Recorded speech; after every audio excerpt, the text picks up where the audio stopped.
Je ne sais plus quoi faire. Je me sens stressé en permanence, comme si je n'arrivais jamais à débrancher mon cerveau. Je vois. Et qu'est-ce qui vous stresse autant? J'ai des délais impossibles au travail, des factures qui s'accumulent, sans parler de ma vie familiale. Ma vie est réellement stressante. Eh bien non, votre vie n'est pas stressante. C'est vous qui réagissez aux conditions de votre vie avec du stress. Si vous pensez que votre vie est stressante, vous êtes fichu. Cela signifierait que vous êtes à la merci des circonstances de votre vie et que tant qu'elles ne changeront pas, vous continuerez d'être stressé. Mais le stress est intérieur.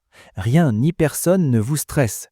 Il y a des gens qui ont plus d'obligations, de responsabilités ou de problèmes que vous, mais qui ne sont pas stressés. Alors c'est vous-même qui vous stressez. Et puisqu'il en est ainsi, vous avez le pouvoir de changer cela, plus ou moins facilement. Il est important que cela soit clair pour vous si vous voulez pouvoir éliminer le stress de votre vie. Dissociez ce qui vous arrive de votre réaction à ce qui arrive et comprenez que vous êtes toujours libre de choisir votre réaction intérieure. Mais mes problèmes sont bien réels, comment faire pour les ignorer et devenir quelqu'un de plus serein? J'ai l'impression que si je ne m'inquiète pas, rien ne sera fait. Et oui, je comprends, c'est ce que la plupart des gens pensent, mais c'est une illusion de croire que le stress vous aide à rester motivé ou à agir.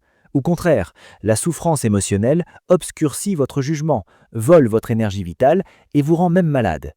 Vous pouvez faire tout ce que vous avez à faire en étant parfaitement en paix.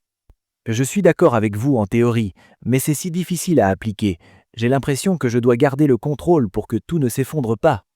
Oui, la source du stress est un désir de contrôle ou de sécurité. Relâchez vos désirs de contrôle et de sécurité en relation avec la situation qui vous stresse, ce qui éliminera une bonne partie de votre stress latent. Si je relâche ces désirs, ne vais-je pas devenir passif? Absolument pas.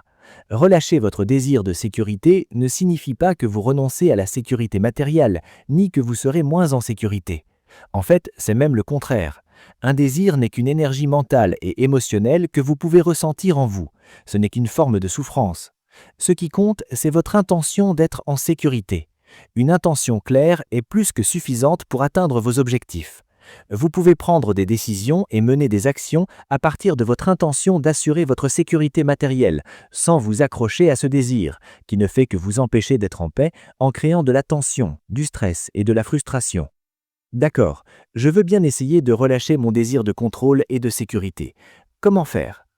Pour relâcher un désir, vous n'avez qu'à aller en vous. Respirez consciemment 3 fois, puis essayez de trouver votre désir, par exemple en pensant brièvement à la manière dont il se manifeste au quotidien dans vos pensées, vos émotions et vos actions. Puis faites de votre mieux pour le ressentir et décidez fermement « Je choisis de relâcher ce désir ». Ensuite, pour valider votre décision, retenez votre souffle aussi longtemps que possible, à 3 reprises. Par la suite, chaque fois que vous vous sentirez stressé, interrompez-vous et faites cet exercice simple. Demandez-vous « Qui se sent stressé ?» La réponse est « Moi ». Cette réponse n'est pas intellectuelle, elle sert à rediriger votre attention vers vous, le sujet. Demandez-vous ensuite « Qui suis-je ?» et répondez à cette question en étant qui vous êtes, en intensifiant votre présence et votre conscience d'exister. Votre stress disparaîtra alors dans le silence et le vide de votre être.